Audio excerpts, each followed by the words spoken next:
Hello, everybody, and welcome here to the Wine with Jimmy channel. Thank you so much for clicking by.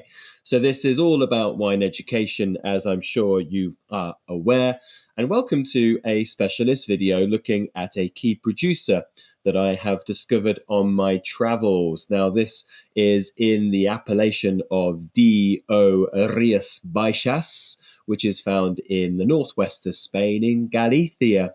And I was very fortunate to be part of a trip visiting many key estates across the whole region, the autonomous region of Galicia. Here we are going to look at a producer called Bodegas Altos de Torona, who are based in the Rosal area of Rías Baixas. That's a subzone down towards the southwest of Galicia, where Spain meets Portugal on the Miño River and on the Atlantic. So I'm going to go through a little bit of history, the land here, a little bit about grape growing, and talk about the wines that you should be looking out for from Bodegas Altos de Torona, because I found the wines all impeccably made and really fantastic value for money at this estate. So Bodegas Altos de Torona is owned by the Gómez family, who also own a winery in Ribeira Sacra called Regina Viarum, which is a very decent landholder in Ribeira Sacra. Now, I was welcomed here at Altos de Torona. There's my picture, in fact, of the winery itself.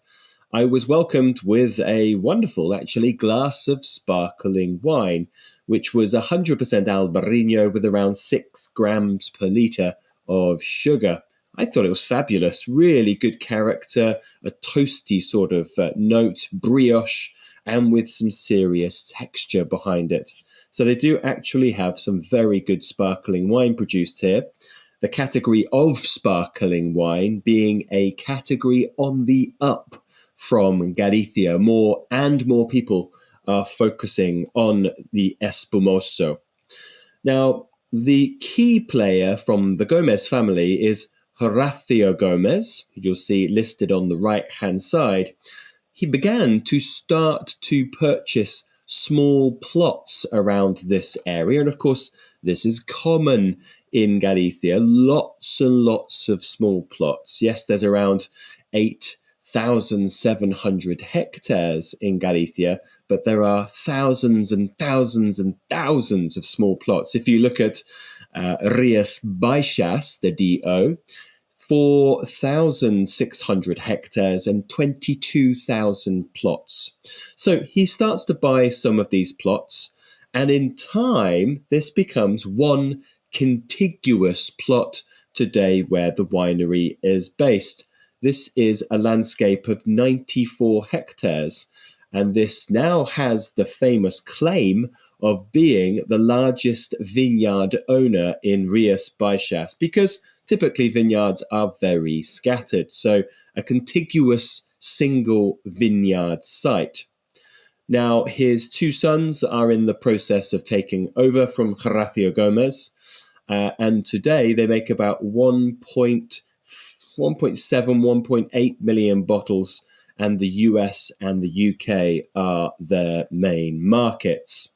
So the picture I showed you previously of the winery is what you'll see in the middle here of your topographical vineyard map, that sort of white area, which is in fact a fabulous new bodega.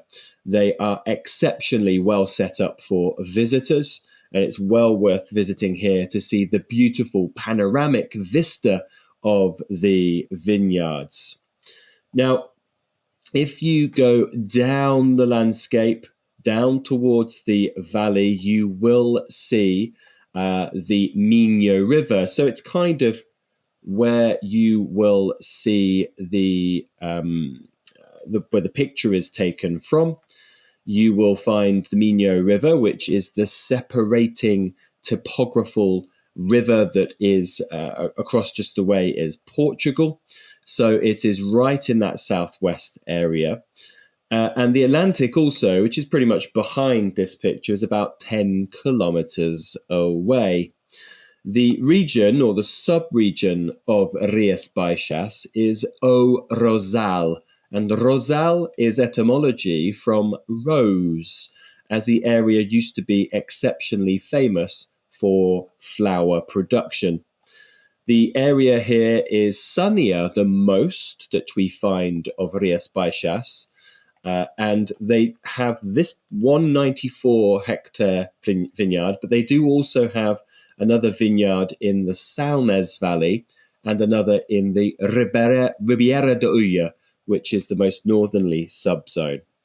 You can see from this map that they have mostly Albariño, about 66 hectares, Godeo, about 3 hectares, Caiño Blanco, about 5.5 hectares, Dura, about 3.5, and Loureira Blanca at about 2.5 hectares. Now, it's a sustainably focused winery.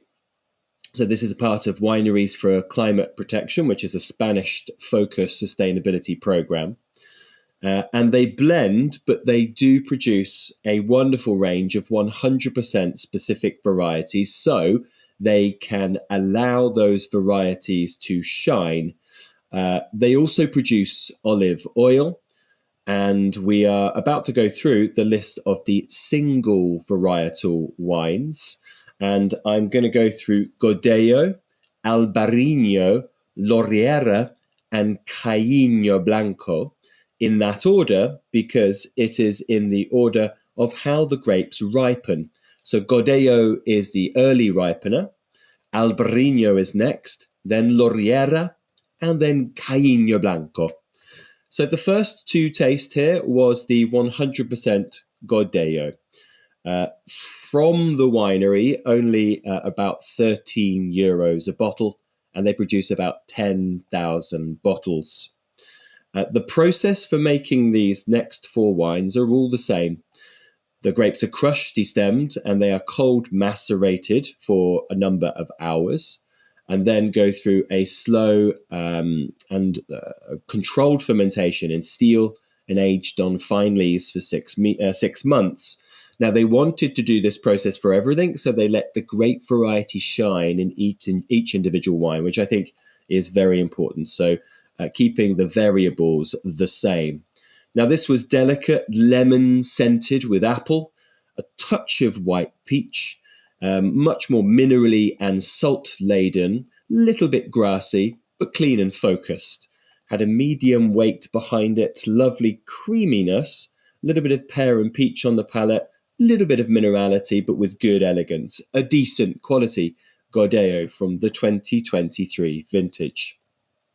Next up was the Albariño, about 12.5 euros from the bodega, and also made in good press at the minute in terms of Tim Atkin, Master of Wine. Now, when this was tasted against the Loureira, which comes afterwards, this does show very exotically aromatic and quite floral. It has stone fruit, orange blossom, a touch of jasmine, but it's salty. Medium weight, touch of that sort of ginger there with that richer stone fruit and a little hint of melon as well. A very decent Albariño, which has a sense of place, but then the warmth comes through from the Rosal area in that kind of riper fruit, and then the solidity of the soil and the location close to the Atlantic. This was really interesting. This is the Loureira. So there are only 2 wineries in O Rosal that make 100% Loureira wines. So this is a real rarity. I found this to be fascinating. About 17 euros from the bodega.